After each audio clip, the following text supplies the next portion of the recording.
Bem-vindos ao curso da ODS 11. Ela tem por objetivo tornar cidades e assentamentos humanos inclusivos, seguros, resilientes e sustentáveis. Essa vai ser a aula 1 e nós vamos abordar as metas de 1 a 5. Então, vamos lá para a meta 1.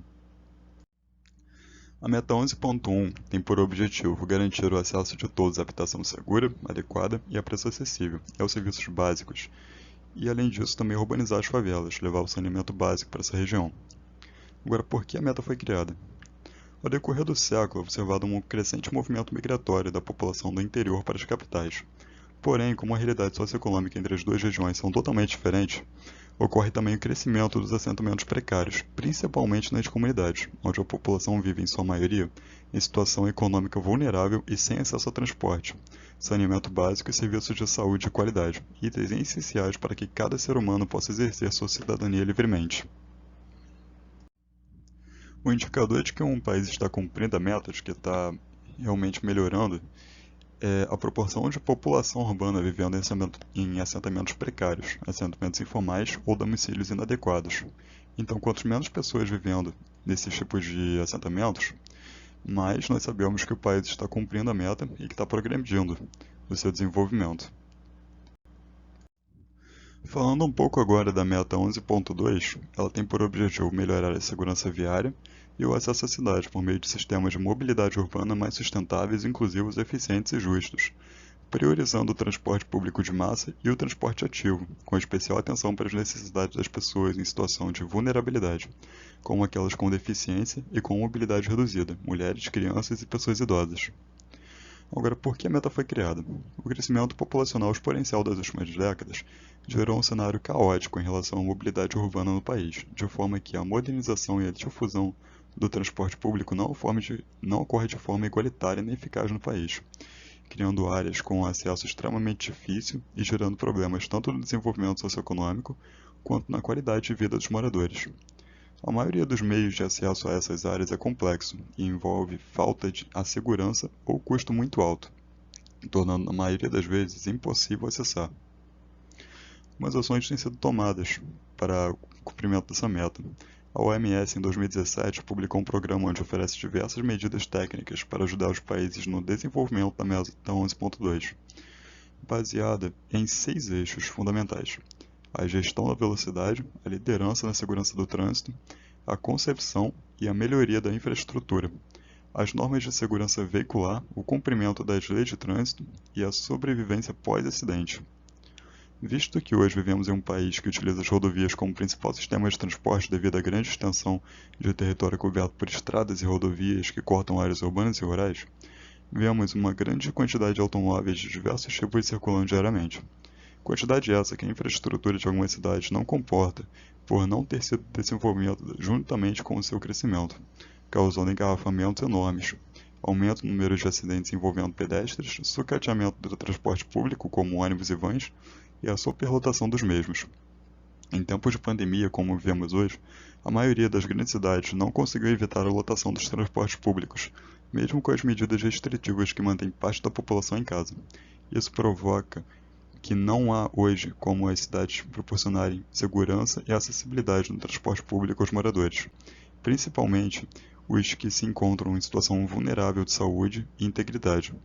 A ampliação das frotas, manutenção das ferrovias existentes e criação de novas rotas são soluções que devem ser estudadas e praticadas para que o objetivo de proporcionar um transporte público acessível e seguro para toda a população seja alcançado. O indicador da meta 11.2 é só um, é a proporção da população que tem acesso adequado a transporte público por sexo, idade e pessoas com deficiência. Quanto mais pessoas tendo acesso ao transporte, mais nós sabemos que o país está cumprindo a meta. Agora vamos para a meta 11.3. O objetivo dela é aumentar a urbanização inclusiva e sustentável e as capacidades para o planejamento e gestão de assentamentos humanos participativos, integrados e sustentáveis em todos os países até 2030. Agora, por que a meta foi criada? A justificativa para a criação desta meta foi a enfatização do papel da governança urbana e da participação social, promovendo a promoção de uma urbanização inclusiva e sustentável. Para se ter uma urbanização sustentável, o planejamento participativo é uma condição necessária, mas só ela não se basta. Agora, é importante também conhecer o conceito de planejamento integrado e participativo, né? Que é o planejamento urbano que envolve várias áreas diferentes do governo, como políticas ambientais, uso do solo, habitação e transporte. Estas áreas são associadas e coordenadas, gerando sinergia para a concepção de uma cidade mais sustentável e inclusiva. Agora, a gestão participativa é a participação das comunidades locais na elaboração, planejamento, monitoramento e avaliação de políticas públicas, gerando uma conexão maior dos políticos com as necessidades apresentadas pela população. Outro conceito importante é a urbanização sustentável. O conceito de urbanização sustentável foi concebido pelos membros das Nações Unidas a partir da compactuação da nova agenda urbana na terceira Conferência Habitat em Quito, outubro de 2016. Tem por objetivo tornar cidades e assentamentos humanos espaços mais sustentáveis e inclusivos. Para isso, são avaliados parâmetros de emissões de gases nocivos ao meio ambiente, políticas de gestão de recursos naturais, acessibilidade e sustentabilidade dos sistemas de transporte, igualdade de oportunidades para todos, fim de discriminações, nível de limpeza das cidades, respeito aos direitos de refugiados e imigrantes, além de iniciativas verdes e de conectividade. Os indicadores dessa meta são dois, que é a razão da taxa de consumo do solo pela taxa de crescimento da população, que é o quanto uma população está crescendo e o quanto ela está consumindo o solo. E outro indicador é a proporção de cidades como estrutura de participação direta da sociedade civil no planejamento e gestão urbana, que opera de forma regular e democrática, que é o quanto a sociedade está participando na tomada de decisão das políticas públicas envolvendo a cidade. Agora vamos falar um pouco da meta 11.4. Ela tem por objetivo fortalecer os esforços para proteger e salvaguardar o patrimônio cultural e natural do mundo. Agora, por que ela foi criada? A meta foi criada diante da importância de preservar o patrimônio natural e o patrimônio cultural do mundo. Agora nós vamos conhecer um pouco da importância de preservar esses dois tipos de patrimônio. Importância de preservar o patrimônio natural. Existem dois pontos de vista para se observar a importância de preservar esse patrimônio. O primeiro, da perspectiva ética, que se fundamenta no respeito e na solidariedade humana. O homem, sendo a única criatura capaz de compreender os fenômenos à sua volta, materiais e imateriais, tem o compromisso de respeitar e proteger todos os seres que o rodeiam. O segundo ponto de vista, mais pragmático, leva em conta apenas o que o mundo natural pode oferecer ao homem. Recursos naturais são imprescindíveis para o mundo eterno e até mesmo para a vida em si. Eles precisam ser preservados para que o homem possa continuar existindo e usufruindo deles. Agora, a importância de preservar o patrimônio cultural. Os patrimônios culturais possuem um alto valor histórico e são únicos para a cultura de um determinado povo ou local. É necessário se assegurar de que eles estejam preservados para servirem de objetos de transmissão de história, tradição e conhecimento para gerações futuras. Só assim é possível aprender com o passado e preservar a identidade cultural de um povo. O indicador dessa meta é um só, que é o total de despesas gastas na preservação e proteção do patrimônio cultural e natural de um país. Então, quanto mais um país gasta na proteção do seu patrimônio cultural e natural, mais nós sabemos que ele está progredindo no alcance dessa meta.